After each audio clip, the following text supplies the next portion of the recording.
मेरे प्रिय दर्शकों, आप सभी को मेरा नमस्कार है।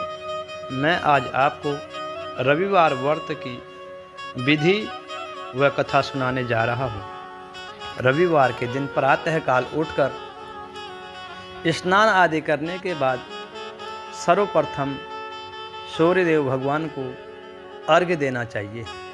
ओम घृणी सूर्याय नमः, ओम दिवाकराय नमः, ओम भास्कराय नमः। इस प्रकार सूर्य भगवान के नामों का उच्चारण करते हुए सूर्य भगवान को अर्घ्य देना चाहिए। रविवार के दिन चौकी लगाकर उसमें लाल कपड़ा बिछाएं और लाल कपड़ा बिछाने के बाद उसमें भगवान सूर्य देव की प्रतिमा लगाएं और उसमें सुंदर लाल फूलों से चौकी को सजाना चाहिए। और भगवान सूर्य देव की पूजा करने से पहले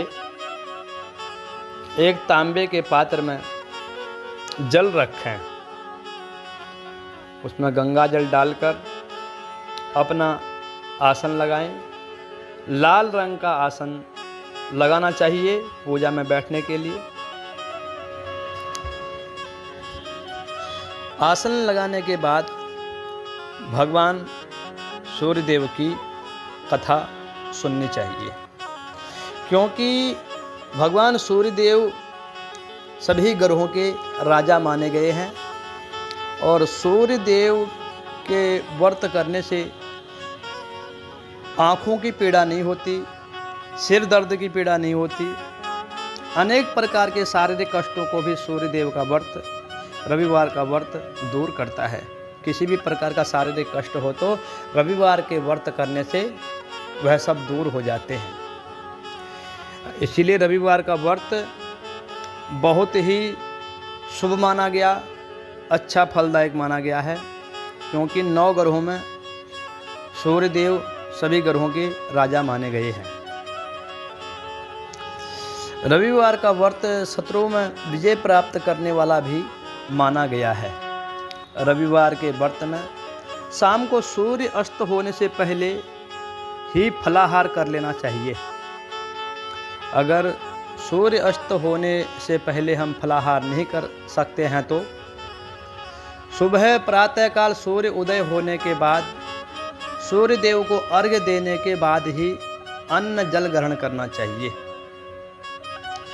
रविवार के दिन शाम के समय नमकीन या तेल युक्त भोजन कदापि ग्रहण नहीं करना चाहिए।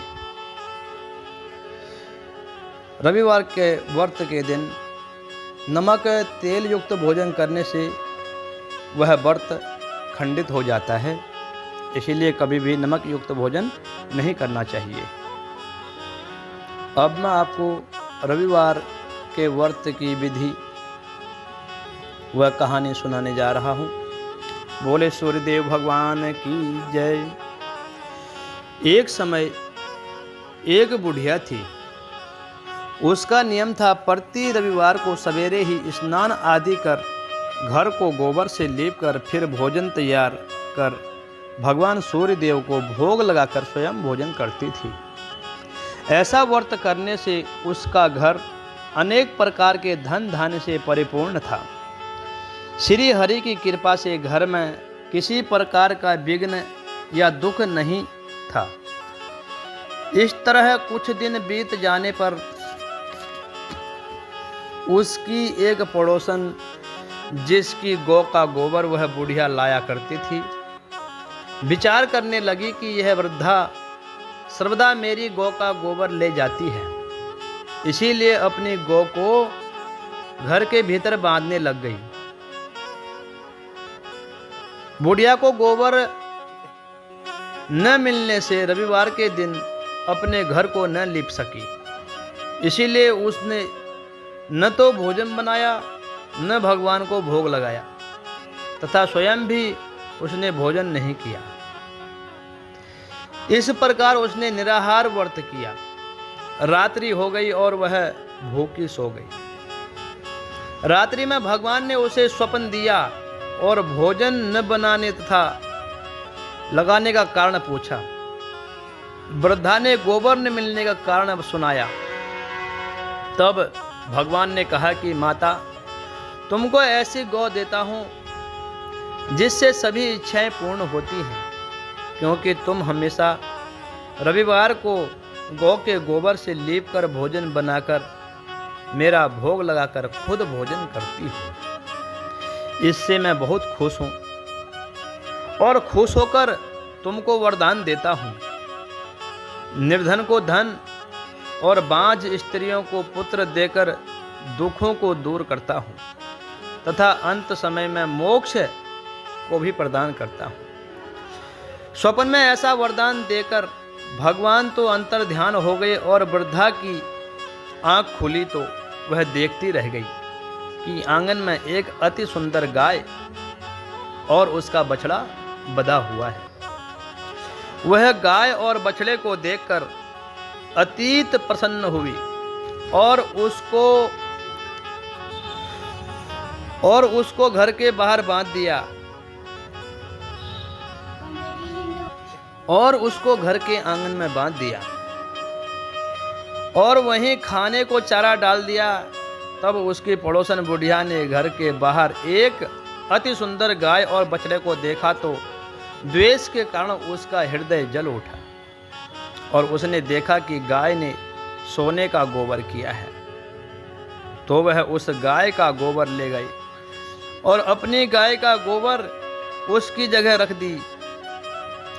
वह नित्य प्रति ऐसा ही करती रही और सीधी सादी बुढ़िया को इसकी खबर नहीं होने दी। तब सर्वव्यापी ईश्वर ने सोचा कि चालाक बड़े जोर की आंधी चला दी।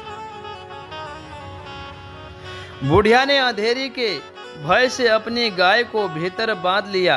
प्रातःकाल जब वृद्धा ने देखा कि